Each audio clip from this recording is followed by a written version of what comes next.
La terapia sistémica es un enfoque terapéutico que, con un enfoque global e integral, estudia los sistemas familiares y subsistemas como pareja, individuo, hijos y otros grupos sociales significativos para determinar el origen de los conflictos y buscar cambios en las dinámicas de estas relaciones capaces de lograr una solución. Esta terapia se basa en la teoría general de sistemas enunciada por el biólogo y filósofo Karl Bertalan Lanfi y que supone entender la familia como una entidad con límites y partes relacionadas e interdependientes, en el que el cambio que afecte a una de estas partes tiene efectos sobre las demás. Bienvenidos a su canal Aprendamos Psicología. En esta ocasión veremos de forma rápida y sencilla qué es y en qué consiste la psicoterapia sistémica. ¿Listos? Aquí vamos. ¿Qué hace la terapia sistémica? La terapia sistémica analizará los sistemas a los que pertenece una persona para identificar y diagnosticar las relaciones y comprender la conducta del individuo al que se está tratando. Es decir, el tratamiento abordará al individuo como parte de un grupo en lugar de hacerlo de forma aislada, para comprender los aprendizajes sociales que ha obtenido y la manera en que interactúa con las personas que lo rodean.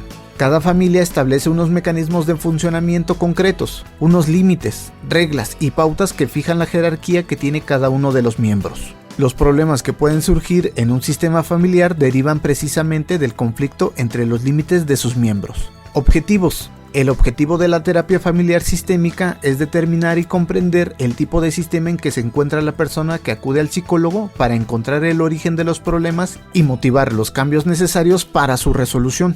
El terapeuta tratará de que los miembros de la familia modifiquen la manera en que interactúan para corregir esas desviaciones que están causando un desequilibrio.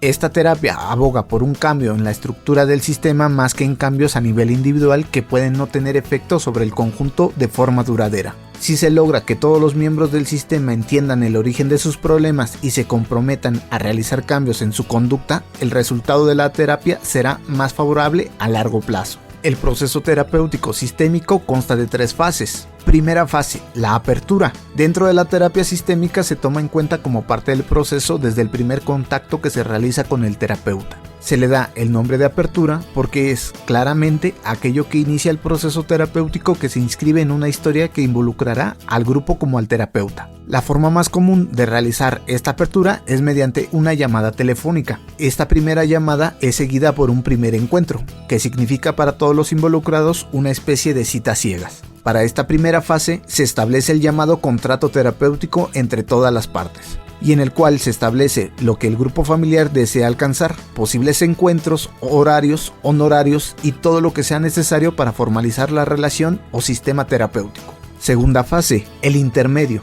En la primera parte del proceso terapéutico se culmina con el establecimiento de un contrato. Ahora procede la labor de entender lo que le sucede a la familia, qué es lo que le ha llevado a terapia. La evaluación y diagnóstico en esta fase se basa en la estructura del sistema familiar, que comprende al conjunto de individuos, sus interrelaciones, roles y reglas internas, igualmente en el funcionamiento de la misma, que incluye la comunicación y afectividad dentro del grupo familiar, los valores, mitos y rituales. Una vez realizado el diagnóstico familiar y llevado a cabo una hipótesis, se procede a implementar las técnicas terapéuticas. Cuestionamiento circular.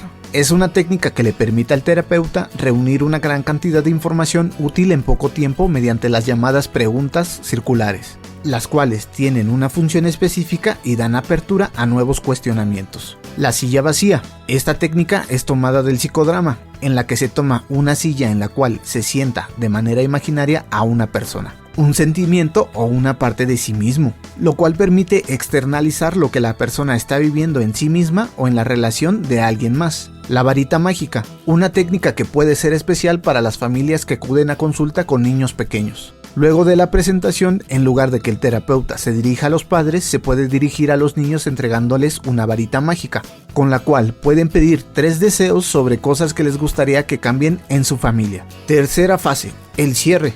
El final del proceso terapéutico claramente confronta a los integrantes del sistema a la problemática de la separación.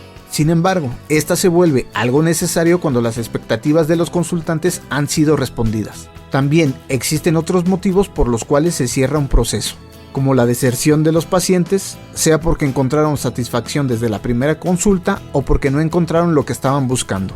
Existen varias escuelas con enfoques distintos sobre cómo realizar este tipo de terapia, por lo que cada una utilizará unas u otras técnicas con más frecuencia. Si te gusta la información, apóyanos con un like, suscríbete al canal y activa la campana de notificaciones. Por el momento, esto ha sido todo. Esperen el siguiente video. Hasta la próxima.